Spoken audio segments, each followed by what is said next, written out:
चलिए बच्चों, तो आज की क्लास हम लोग स्टार्ट करते हैं। आज हम लोग पढ़ने वाले हैं क्लास 12 के फिजिक्स का चैप्टर नंबर 7 प्रत्यावर्ती धारा का ट्रांसफार्मर के बारे में। तो ट्रांसफार्मर होता क्या चीज है, किसे कहते हैं, ये किस सिद्धांत पर कार्य करते हैं, इसकी कार्यविधि, इसकी संरचना, इसके बनावट, इसके सूत्र की उत्पत्ति, इन सब बातों के बारे में चर्चा करेंगे भाई। ठीक है, तो सबसे पहले हम यह जानेंगे कि ट्रांसफार्मर क्या है। अंग्रेजी शब्द है जिसको हिंदी में क्या बोलते हैं, हिंदी में बोला जाता है परिणाम मित्र बोला जाता है। ठीक है, तो सबसे पहले अब हम इसकी परिभाषा लिख लेते हैं कि ट्रांसफार्मर करता क्या है। तो ट्रांसफार्मर जो आपका प्रत्यावर्ती वोल्टेज है, अल्टरनेटिंग करंट है, ठीक है ना भाई, अल्टरनेटिंग करंट के वोल्टेज को, प्रत्यावर्ती धारा के वोल्टेज को क्या करते हैं, मान को परिवर्तित करता है। जब इसकी परिभाषा लिखते हैं तो परिभाषा क्या होता है कि अन्योन्य प्रेरण के सिद्धांत पर आधारित वह उपकरण जो प्रत्यावर्ती वोल्टेज के मान को बढ़ा या घटा देता है वह आपका क्या कहलाता है, ट्रांसफार्मर कहलाता है। तो लिखेंगे इसकी परिभाषा, अन्योन्य प्रेरण के सिद्धांत पर आधारित, अन्योन्य प्रेरण के सिद्धांत पर आधारित वह उपकरण जो प्रत्यावर्ती वोल्टेज के मान को, जो प्रत्यावर्ती वोल्टेज के मान को बढ़ा या घटा देता है, या बोल सकते हो परिवर्तित कर देता है, बढ़ा या घटा देता है, ट्रांसफार्मर कहलाता है। ट्रांसफार्मर कहलाता है, जिसको हिंदी में बोला जाता है परिणाम मित्र। ठीक है, अब हम इसके ट्रांसफार्मर के प्रकार के बारे में देखेंगे। ट्रांसफार्मर के प्रकार, परिभाषा समझ में आ गया। ट्रांसफार्मर का काम क्या होता है कि जो इससे वोल्टेज प्राप्त होता है उसके मान को ये तो बढ़ा देता है या घटा देता है। किसके वोल्टेज के मान को, प्रत्यावर्ती धारा के, प्रति वोल्टेज के मान को बढ़ाया घटा देता है। ठीक है, ट्रांसफार्मर के प्रकार, ये कितने प्रकार के होते हैं, दो प्रकार के। यह दो प्रकार के होते हैं। पहला है आपका अपचाई ट्रांसफार्मर,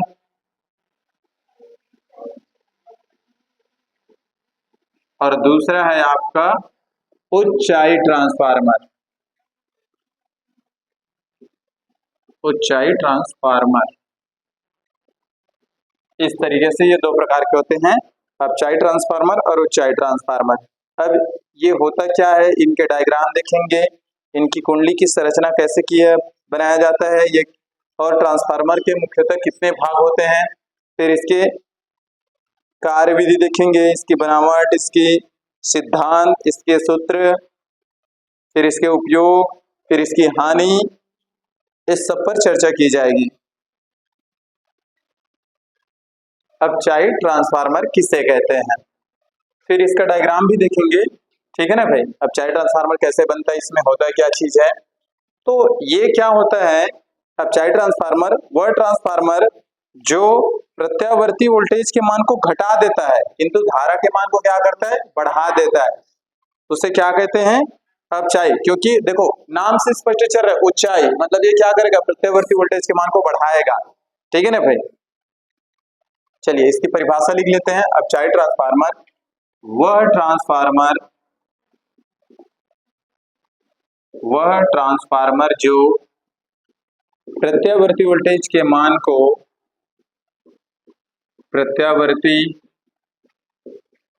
वोल्टेज के मान को घटा देता है। ठीक है ना भाई, अपचाई मतलब कम करेगा, प्रत्यावर्ती वोल्टेज के मान को घटा देता है, लेकिन धारा के मान को बढ़ा देता है। प्रत्यावर्ती धारा के मान को क्या करता है, बढ़ा देता है, धारा के मान को बढ़ा देता है, अपचायी ट्रांसफार्मर कहलाता है। अपचायी ट्रांसफार्मर कहलाता है। इसी तरीके से ऊंचाई का भी होगा परिभाषा, फिर इसका डायग्राम देखेंगे। परिभाषा समझ में आया क्या? कि वह ट्रांसफार्मर जो प्रत्यावर्ती वोल्टेज के मान को घटा देता है लेकिन धारा के मान को क्या करता है, बढ़ा देता है, अपचायी ट्रांसफार्मर कहलाता है। और उच्चाई में क्या होगा कि वह ट्रांसफार्मर जो प्रत्यावर्ती वोल्टेज के मान को बढ़ा देता है लेकिन धारा के मान को कम कर देता है, वो आपका क्या कहलाएगा, उच्चाई ट्रांसफार्मर कहलाएगा। समझ में आ रहा है ना? चलिए, तो दूसरा इसकी परिभाषा लिख लेते हैं, फिर इसका डायग्राम को समझेंगे भाई। दूसरा है आपका उच्चाई ट्रांसफार्मर।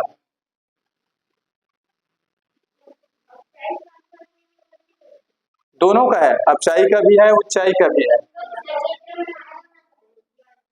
तो ठीक है ना, परिभाषा पहले लिख लो, उसके बाद फिर क्योंकि उसकी बनावट के बारे में भी चर्चा करेंगे ना, ठीक है ना भाई। इस कारण पहले परिभाषा लिख लो, फिर उससे बता रहे हैं। उच्चाई ट्रांसफार्मर जस्ट इसकी विपरीत है वह ट्रांसफार्मर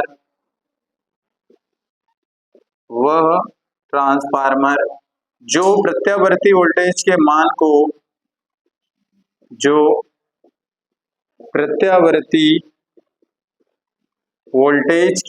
को बढ़ा देता है। वह धारा के मान को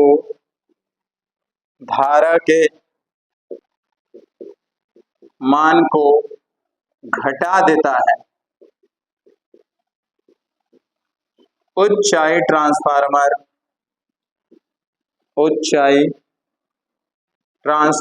कहलाता है। इसमें क्या होता है कि ये प्रत्यावर्ती जो आपका वोल्टेज इसके मान को बढ़ा देता है और धारा के मान को घटा देता है, ये आपका क्या कहलाता है, उच्चाई ट्रांसफार्मर कहलाता है। ठीक, चलिए चित्र बनाते हैं अब अपचायी ट्रांसफार्मर और उच्चाई ट्रांसफार्मर का।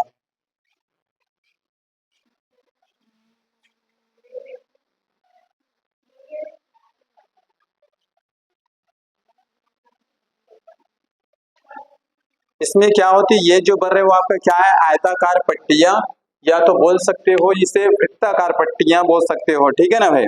ये किसकी बनी होती है, ये जो बना रहे हैं वो आपको क्या है, पटलित क्रोड बोलते हैं। सबसे पहले आपको ये बता दो कि जो ट्रांसफार्मर होते हैं उसके मुख्यतः तीन भाग होते हैं। एक आपका प्राथमिक कुंडली होती है, ठीक है, एक आपका द्वितीय कुंडली होता है और दूसरा आपका पटलित क्रोड होता है। तो चित्र से समझने की कोशिश करना, ये जो बन रहा है वो आपका क्या है, ये आपका आयताकार पट्टियां कहलाती है। ठीक है, चलिए ध्यान से समझते हैं इसको और बनाते भी हैं भाई। इस तरीके से आपको अपना डायग्राम कंप्लीट करना है और चलिए इसे बनाते भी जाइए साथ में।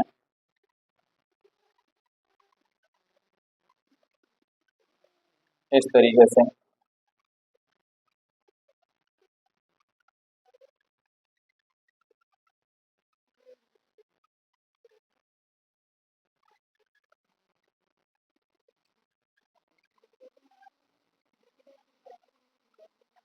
इधर ध्यान से देखिए भाई डायग्राम को कैसे बन रहा है।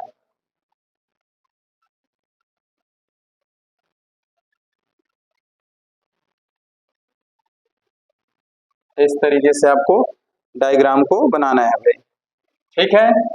और इसमें क्या होगा, ये जो आपका बन रहा है हिस्सा, ये क्या चीज है मालूम है, ये आपका पटलित क्रोड कहलाता है। क्या कहलाता है, पटलित क्रोड कहलाता है, जो आयताकार पट्टियों या वृत्ताकार पट्टियों से मिलकर बना होता है। ये आपका पटलित क्रोड है। चलिए इधर नाम लिख देते हैं, पटलित क्रोड। और ये जो आपका डायग्राम बन रहा है, ठीक है ना भाई, ये आपका किसका है, अपचायी ट्रांसफार्मर का। अपचायी नहीं नहीं नहीं बनेगा, अभी अधूरा है भाई, बना रहे हैं, इतना नहीं है। ठीक है ना, चलो पहले इसको बना लेते हैं फिर इसका नाम लिखेंगे। अब इसमें क्या होगा, ये तो सिर्फ आपका पटलित क्रोड बना है, अभी आपका इसमें प्राथमिक कुंडली और द्वितीय कुंडली ये दोनों बनेगा। तो ध्यान से देखना इसमें होता क्या है। जो आपकी अब चाइल्ड ट्रांसफार्मर होती है, ठीक है ना, उसमें जो प्राथमिक कुंडली होती है उसकी फेरों की संख्या क्या होती है, अधिक होती है, लेकिन तार कैसे होते हैं, पतले होते हैं। इसको याद रखना, जस्ट उल्टा फिर उसमें बनेगा। इसमें जो आपकी कुंडलियां होती है इस तरीके से, तो प्राथमिक कुंडली के जो आपका अब चाइल्ड ट्रांसफार्मर है उसमें प्राथमिक कुंडली में फेरों की संख्या क्या होती है, अधिक होती है। ठीक है ना भाई, लेकिन जो तार होते हैं वो कैसे होते हैं, वे पतले होते हैं। ठीक है, तार कैसे होते हैं, पतले होते हैं इस तरीके से, और इसमें फेरों की संख्या क्या होती है, अधिक होती है।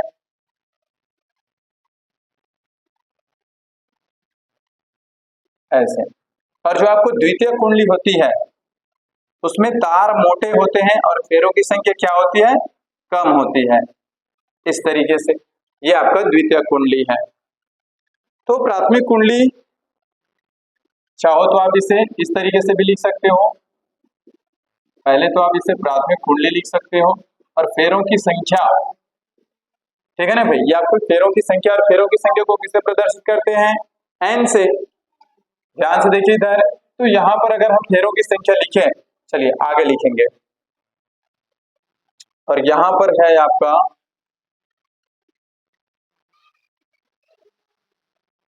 इस तरीके से हो जाएगा आपका, ये आपका डायग्राम अब पूरा कंप्लीट होता है। तो ये आपका कहलाता है अब चाइल्ड ट्रांसफार्मर। तो ये आपका द्वितीय कुंडली, वो प्राथमिक कुंडली, और ये पटलित क्रोड। तो अब चाइल्ड ट्रांसफार्मर में होता क्या है कि जो आपकी कुंडलियां हैं, द्वितीय कुंडली, तो प्राथमिक कुंडली में फेरों की संख्या अधिक होती है लेकिन तार कैसे होते हैं, पतले होते हैं। द्वितीय कुंडली में फेरों की संख्या कम होती है लेकिन तार कैसे होते हैं, मोटे होते हैं। और ये तार किसका होता है, तांबे का बना होता है। ठीक है ना भाई, तो ये आपका द्वितीय कुंडली, ये आपका प्राथमिक कुंडली, और ये पटलित क्रोड। इस आपको बताया अभी कि ट्रांसफार्मर में मुख्यतः 3 भाग होते हैं, तो ये वही 3 भाग है। और ये डायग्राम किसका बना है, ये डायग्राम है आपका अपचाई ट्रांसफार्मर का, अपचाई ट्रांसफार्मर का। अब जस्ट इसी की भांति क्या बनेगा आपका, उच्चाई ट्रांसफार्मर का बनेगा चित्र, लेकिन वो कैसे रहेगा, उसमें प्राथमिक कुंडली में फेरों की संख्या कम होगी, जस्ट उल्टा, इसी बस को उल्टा करेंगे, और द्वितीय कुंडली में फेरों की संख्या ज्यादा होगी, बाकी आपका चित्र पूरा वैसे का वैसे ही रहेगा। ठीक है, चलिए तो अब बना लेते हैं उच्चाई ट्रांसफार्मर का डायग्राम। तो ये कैसे बनेगा, ध्यान से देखना। इस तरीके से आपकी आयताकार पट्टियां होंगी जिसे पटलित क्रोड कहा जाता है। डायग्राम में कोई चेंजेस नहीं होगा, बस उसकी जो कुंडलियां हैं उनमें परिवर्तन हो जाएगी।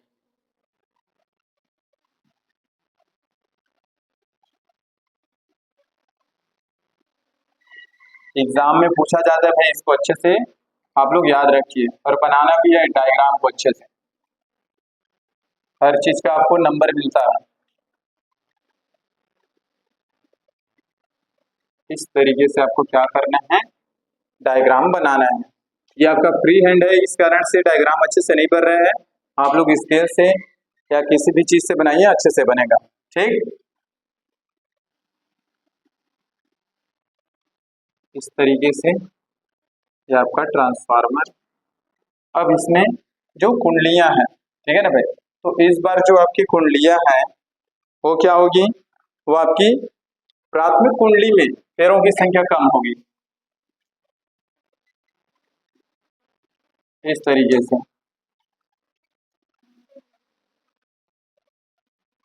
ये आपका प्राथमिक कुंडली, और द्वितीय कुंडली में क्या होगी, फेरों की संख्या अधिक होगी, जस्ट उल्टा है, इस तरीके से। ये तो ये आपका क्या है, ये है आपका प्राथमिक कुंडली, या तो ऐसे कर देता हूं, ये आपका प्राथमिक कुंडली, ठीक है, ये आपका पटलित क्रोड, ये आपका द्वितीय कुंडली। चलेगा ना नाम, इस तरीके से दोनों का एक साथ कर दिए हैं। और ये है आपका चित्र किसका है, ये है ऊंचाई ट्रांसफार्मर का, ऊंचाई ट्रांसफार्मर का चित्र है। इस तरीके से आप पहले डायग्राम को बना लीजिएगा। अगर कुंडली को सिर्फ कुंडली बस को दर्शाना है तो कैसे दर्शाओगे, देखो अब ऊंचाई ट्रांसफार्मर में कैसे दर्शाएंगे और ऊंचाई में कैसे, तो इधर मैं आपको बना के दिखा रहा हूं भाई। तो इस तरीके से आपको क्या करना है, कुंडली को प्रदर्शित करना है। तो ये कौन सी है, और ये जो बीच में इसका लगा होता है हिस्सा, ये वाला, ये कहलाता है आपका पटलित क्रोट। क्या कहलाता है, पटलित क्रोट। तो ये आपका क्या है, ये आपका प्राथमिक कुंडली है, और इधर क्या होता है इस तरीके से, ये आपका द्वितीयक कुंडली है, यानी कि सेकेंडरी कॉइल है। ठीक है भाई, तो ये कौन से ट्रांसफार्मर का है, ये आपका ट्रांसफार्मर का है अपचाई ट्रांसफार्मर का। इधर देख लीजिए, ये है आपका अपचाई ट्रांसफार्मर। तो उसमें प्राथमिक कुंडली में फेरों की संख्या क्या होती है, अधिक होती है, और द्वितीयक कुंडली में फेरों की संख्या क्या होती है, कम होती है। और ये क्या होते हैं, पतले तार से बने होते हैं, और ये आपका मोटे तार से बना होता है।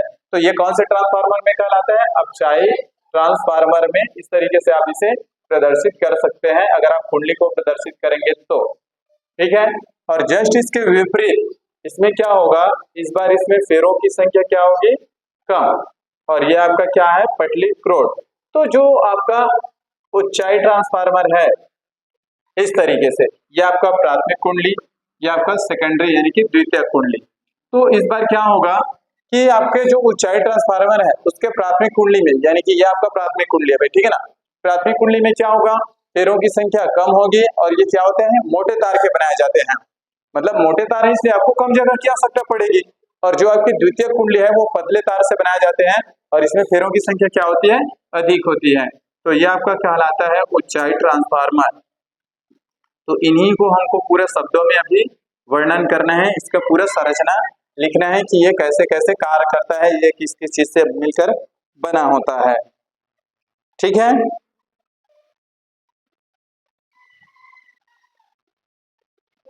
चलिए पहले हम समझ लेते हैं कि ये कैसे कैसे इसकी बनावट है, किन किन चीजों से मिलकर बनाया है। ठीक है, तो इसमें नर्म लोहे की, या बोल सकते हो कि ये जो आपका पटलित क्रोट है वो किससे बना होता है, नर्म लोहे की। ये जो आयताकार पट्टियां दिख रही है ना, या तो ये कभी कभी वृत्ताकार पट्टियों से भी मिलकर बना होता है। और ये कैसे रहता है, इसको एक दूसरे के ऊपर इस तरीके से क्या करते हैं, सड़ा करके रखा जाता है, और इनके बीच में जो आपकी आयताकार पट्टियां होती है उनके बीच में क्या, वार्निश पेंट या आपका कोई भी चिपचिपा पदार्थ लगा करके इनको क्या किया जाता है, इस तरीके से तैयार किए जाते हैं, और ये जो बनता है उसके बाद ये क्या कहलाता है, आपका पटलित क्रोट कहलाता है।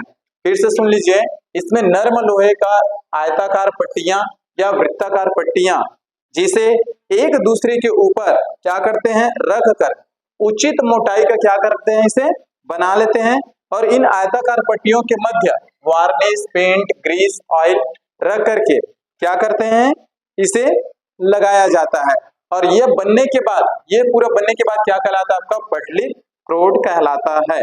यहां तक समझ में आया क्या, अब ध्यान से देखना, ये जो आपका अपचाई ट्रांसफार्मर है, अपचाई ट्रांसफार्मर में प्राथमिक कुंडली में फेरों की संख्या क्या होती है, अधिक होती है। डायग्राम को पहले समझिए, फिर आप पूरा इसका बनावट को लिख सकते हैं भाई, ठीक है ना। आपकी अपचाई ट्रांसफार्मर में प्राथमिक कुंडली में फेरों की संख्या क्या होती है, अधिक होती है। अधिक क्यों होती है, क्योंकि ये पतले तार से बनाए जाते हैं, जबकि द्वितीय कुंडली में फेरों की संख्या क्या होती है, कम होती है, क्योंकि ये मोटे तारों से बनाए जाते हैं। और कौन से तार से बनाए जाते हैं, तांबे के तार लपेट करके बनाया जाता है। ठीक है, यहां देखना आपके ऊंचाई ट्रांसफार्मर में इसके प्राथमिक कुंडली में, ठीक है ना भाई, इसके प्राथमिक कुंडली में फेरों की संख्या क्या होती है, कम होती है, और द्वितीय कुंडली में फेरों की संख्या क्या होती है, अधिक होती है। इस तरीके से आप इसकी बनावट को बता सकते हैं कि क्या होता है। फिर से सुन लीजिए, इसमें क्या होता है, एक नर्म लोहे के आयताकार पट्टियां या वृत्ताकार पट्टियों को एक दूसरे के ऊपर रख करके, ठीक है ना भाई, क्या करते हैं, उचित मोटाई का बना लेते हैं, और इनके मध्य में यानी कि इनके बीच में, जैसे मैं एक रखा, अब इसमें दूसरा रखने से पहले ग्रीस वार्निश या पेंट कुछ भी लगा देंगे। ठीक है, इस प्रकार से इसको निर्माण किया जाता है, और ये होने के बाद क्या कहलाता है, पटलित क्रोट कहलाता है। फिर आपके अब चाई ट्रांसफार्मर में क्या होता है, इसके प्राथमिक कुंडली में फेरों की संख्या अधिक और द्वितीय कुंडली में फेरों की संख्या कम होती है। ऊंचाई ट्रांसफार्मर में क्या होता है, तथा करके लिखेंगे, तथा ऊंचाई ट्रांसफार्मर के प्राथमिक कुंडली में फेरों की संख्या कम और द्वितीय कुंडली में फेरों की संख्या अधिक होती है। तो ये आपका क्या बनेगा, बनावट हो जाएगा। यहाँ पर आपको दिखाया गया है। और फेरों की संख्या को किससे प्रदर्शित करते हैं, एन से। ठीक है ना भाई, फेरों की संख्या को किससे प्रदर्शित करते हैं, एन से। तो प्राथमिक कुंडली में फेरों की संख्या के लिए क्या हो जाएगा, एनपी होगा क्या, और द्वितीय कुंडली में फेरों की संख्या लिए क्या लिखेंगे, एनएस। क्या ये चीज समझ में आ रहा है क्या, ठीक है ना भाई, क्योंकि आगे इसका यूज होने वाला है एनपी और एनएस का। एन आपका फेरों की संख्या है और पी यानी कि प्राथमिक कुंडली, एस यानी कि आपका सेकेंडरी द्वितीय कुंडली। इस तरीके से हम क्या करेंगे, इसकी बनावट को प्रदर्शित करेंगे। फिर इसके सिद्धांत है, तो आपको तो अभी बताया कि ये अन्योन्य प्रेरण के सिद्धांत पर कार्य करता है। फिर इसकी कार्य विधि है, कैसे कार्य करता है, फिर इसके कुछ सूत्र हैं, उसकी उत्पत्ति करेंगे। तो सबसे पहले अब हम देखेंगे इसके 3 भाग होते हैं उसके, तो ये आपको लिखना पड़ेगा। ट्रांसफार्मर के 3 मुख्यतः भाग होते हैं करके, ठीक है। ये तो खैर आपके सामने में बना हुआ है। चलिए अब इसकी बनावट देखेंगे। तो ट्रांसफार्मर के मुख्यतः 3 भाग होते हैं। पहला आपका क्या होता है, प्राथमिक कुंडली, दूसरा पटलित क्रोड, या आगे पीछे भी लिख सकते हैं आप, पटलित क्रोड, और तीसरा होता है आपका द्वितीय कुंडली। तो इसको याद रखना कि ट्रांसफार्मर के कितने भाग होते हैं, 3 भाग, प्राथमिक कुंडली, पटलित क्रोड या द्वितीय कुंडली। और ये आप लोग डायग्राम से समझ भी चुके हैं। अब बस वही जो आपको अभी समझाया उस चित्र में, ये कैसे कैसे मिलकर बना था, उसी को अब यहाँ पर वर्णन करना है, ठीक है। तो चलिए इसे लिखते हैं।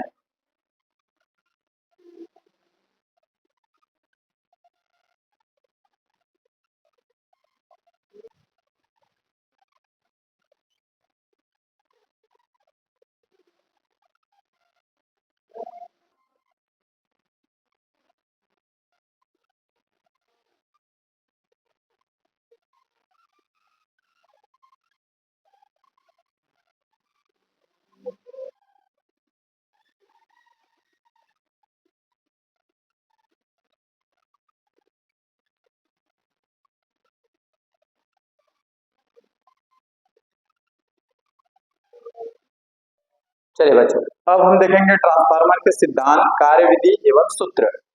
तो ट्रांसफार्मर क्या करता है, ट्रांसफार्मर अन्योन्य प्रेरण के सिद्धांत पर क्या करता है, कार्य करता है भाई, ठीक है। जब प्राथमिक कुंडली में प्रवाहित होने वाली धारा के मान में परिवर्तन किया जाता है, जो आपकी प्राथमिक कुंडली है उसमें प्रवाहित होने वाली धारा के मान में परिवर्तन किया जाता है, तो द्वितीय कुंडली के चुंबकीय फ्लक्स के मान में क्या होता है, परिवर्तन हो जाता है, जिससे आपके द्वितीय कुंडली में क्या होती है, विद्युत धारा प्रेरित हो जाती है, ठीक है। इसको आप लोग अच्छे से समझिएगा। अब हम देखेंगे कि माना प्राथमिक एवं द्वितीय कुंडली में फेरों की संख्या क्रमशः, माना प्राथमिक एवं द्वितीयक कुंडली में फेरों की संख्या क्रमशः एन, देखो फेरों की संख्या को किससे प्रदर्शित करते हैं, एन से। तो प्राथमिक के लिए क्या लिखेंगे, एन पी प्राइमरी, और द्वितीय के लिए क्या लिखेंगे, एन एस सेकेंडरी हो। तो किसी क्षण डी टी पर, या टी बस लिख सकते हो, पर विद्युत वाहक बल निम्न होगा। तो या तो आप बोल सकते हैं फैराडे के द्वितीय नियम से। तो प्राथमिक के लिए क्या लिखेंगे, ई पी, और विद्युत वाहक बल आपको मालूम होगा, या तो आप एप्सिलॉन से प्रदर्शित कर सकते हैं या तो ई से। तो ये होता है ई, शुरू में देखो क्या होता है, ई बराबर minus N D phi upon D T, इतना होता है। लेकिन प्राइमरी के लिए है तो यहाँ लिखेंगे ई पी, और एन की जगह भी क्या लिखेंगे, एन पी, ठीक है। इसको देना इक्वेशन नंबर फर्स्ट भाई। चलिए उसके बाद इसी प्रकार द्वितीय के लिए भी निकालेंगे, तो ई एस, और ये हो जाएगा minus N S d phi upon में d t, equation number 2। I hope इतना समझ में आ गया होगा, ठीक है। अब हम क्या करेंगे कि समीकरण 2 से समीकरण 1 को भाग देंगे। तो इधर लिख रहा हूं समीकरण 2 डिवाइडेड बाई 1 से। तो ये रहा आपका समीकरण 2 ई एस बटे ई पी लेफ्ट साइड से, और इसको लिखो minus N S D five upon D T बटे में हो जाएगा minus N P D five upon D T. अब ये दोनों कट रहे हैं तो इसे काट देंगे, ठीक है। देखो ये D five upon D T cancel, minus से माइनस कैंसिल, तो बचा हमारे पास क्या, यहाँ बचा एन एस बटे में क्या हो जाएगा एन पी। तो आप इतना लिख सकते हैं ई एस बटे ई पी बराबर एन एस बटे ई एन पी, इसको देना इक्वेशन नंबर 3। अब हम क्या करेंगे, ध्यान से देखना भाई। इसके बाद हम लिखेंगे कि यदि प्राथमिक कुंडली में प्रवाहित होने वाली विभवांतर, ठीक है ना भाई, प्राथमिक कुंडली एवं द्वितीय कुंडली में विभवांतर क्रमशः वी पी एवं वी एस हो तो इसके जो विभवांतर है और आपके विद्युत वाहक बल है, ये दोनों क्या होंगे, आपस में बराबर होंगे। तब क्या हो जाएगा, ध्यान से सुनना भाई। अब यदि प्राथमिक कुंडली एवं द्वितीय कुंडली के विभवांतर क्रमशः वीपी एवं वीएस हो तो इन कुंडलियों के विभवांतर एवं विद्युत वाहक बल आपस में क्या होंगे, बराबर होंगे। तो उसको कैसे लिख सकते हैं, ई एस बराबर वी एस और ई पी बराबर वीपी। तब ये बनेगा आपका वी एस बटे वीपी बराबर एन एस बटे एन पी, और इसको देंगे समीकरण नंबर 4। ठीक है बच्चों। अब देखेंगे आदर्श स्थिति में, या बोल सकते हैं आदर्श ट्रांसफार्मर के लिए निवेशी शक्ति। अब निवेशी शक्ति, ठीक है ना भाई, और एक होगा आपका निर्गत शक्ति। निवेशी शक्ति को आप ऐसे भी लिख सकते हैं प्राथमिक कुंडली की शक्ति, और शक्ति को किससे प्रदर्शित करते हैं, पी से। प्राथमिक कुंडली की शक्ति, जिसे शक्ति बराबर क्या होता है, पी बराबर होता है वी आई। इतना आपको मालूम होगा कि शक्ति बराबर क्या होता है, वी आई। तो यहाँ पर किसकी बात चल रही है, प्राइमरी की, तो यहाँ पर हो जाएगा वीपी और आईपी। क्या इतना समझ में आ रहा है क्या, वीपी और आईपी कहाँ से आया, ठीक है। इसी प्रकार ये तो हो गया निवेशी शक्ति। अब निर्गत शक्ति देखेंगे, तथा निर्गत शक्ति। तो निर्गत शक्ति कैसे निकालेंगे, द्वितीय कुंडली की निर्गत शक्ति, क्योंकि जब हम प्राथमिक कुंडली में कोई भी धारा देंगे तो जितनी धारा देंगे वही क्या हो जाएगा आपका, द्वितीय कुंडली से उतनी ही धारा बाहर निकल जाती है। तो इस कंडीशन में दोनों आपस में क्या होते हैं, बराबर होते हैं। तो द्वितीय कुंडली की शक्ति क्या हो जाएगी, ये हो जाएगी Vs और ये हो जाएगा आपका Is, क्योंकि द्वितीय कुंडली यानी कि सेकेंडरी, तो उसके लिए लिखेंगे हम लोग Vs और Is। क्लियर है यहाँ तक, ठीक। अब आदर्श स्थिति में दोनों क्या होते हैं, आपके निवेशी शक्ति और निर्गत शक्ति आपस में बराबर होते हैं। आदर्श स्थिति में, या बोल सकते हो आदर्श ट्रांसफार्मर, आदर्श स्थिति में निवेशी शक्ति बराबर निर्गत शक्ति, निवेशी शक्ति और बराबर क्या होता है आपका, निर्गत शक्ति। दोनों शक्ति आपस में क्या होते हैं, बराबर होते हैं। भाई कौन सी कंडीशंस में, आदर्श स्थिति की कंडीशंस में दोनों शक्ति आपस में बराबर होते हैं। अब हम क्या करेंगे, अब हम इसकी वैल्यू को रख देते हैं, ठीक है। चलिए, तो इसकी निवेशी शक्ति है आपका, तो लिखो इसे Vp Ip बराबर निर्गत शक्ति क्या है आपका, Vs Is। ये अब मान रख दिए। अब हम क्या करेंगे, Vs को इधर पक्षांतर कर देंगे, Ip को उधर पक्षांतर कर देंगे, ठीक है। चलिए, तो ये हो जाएगा आपका, चलिए अब क्या करेंगे, इसे पक्षांतर करते हैं। तो जगह में है, नीचे में क्या हो जाएगा, ये Vp चला जाएगा, ठीक। इधर क्या है आपके पास Ip, और वहां से क्या आ जाएगा Is। इस तरीके से बनेगा। तो हम क्या करेंगे, समीकरण नंबर 5 दे देंगे। अब ध्यान से देखो समीकरण 4 में, खैर यहाँ से तो मिट गया है, समीकरण 4 में आपको इतना दिख रहा होगा Vs बटे में क्या, Vp, ठीक है। अब समीकरण 5 में भी देखो, इसमें भी आपको दिख रहा है, तो लिखेंगे समीकरण 4 और 5 की तुलना करने पर, तो समीकरण 4 व 5 की तुलना करने पर, चलिए तो क्या हो जाएगा, ध्यान से देखना है। तो ये हो जाएगा आपका Vs बटे Vp बराबर Is बटे Ip ठीक, और हो जाएगा आपका NS, जो आपका समीकरण नंबर चौथा में था। NS बड़े में क्या हो जाएगा, NP। इस तरीके से क्या हो जाएगा आपका, ये बन जाएगा। ठीक है, अब इसको दे देना आप लोग, चाहो तो समीकरण दे सकते हैं, और इसको क्या मानते हैं, ये जो आपका NS बटे NP है, इसको R के बराबर मान लिया जाता है भाई। तो यहां लिखेंगे VS बटे VP बराबर IS बटे IP बराबर में क्या हो जाएगा, इसको क्या मान लेंगे, R मान लेंगे। जिसे क्या बोलते हैं, इस R को, जिसे बोलते हैं परिणमन अनुपात बोला जाता है। इसे क्या बोला जाता है, इसे परिणमन अनुपात कहते हैं। चाहो तो लिख सकते हो इसको क्या, जहां R क्या कहलाता है, परिणमन अनुपात, और R बराबर क्या लिखे हैं, NS बटे NP। लिख सकते हो परिणमन अनुपात कहलाता है, परिणमन अनुपात कहलाता है। इस तरीके से हम इसकी जगह क्या लिख सकते हैं, R लिख सकते हैं, जिसे क्या कहते हैं, परिणमन अनुपात कहलाता है या परिणमन अनुपात कहते हैं। ठीक है, चलिए नोट कर लीजिए इतना। चलिए अब हम ट्रांसफार्मर के उपयोग जानेंगे, कहाँ कहाँ इसका यूज किया जाता है भाई।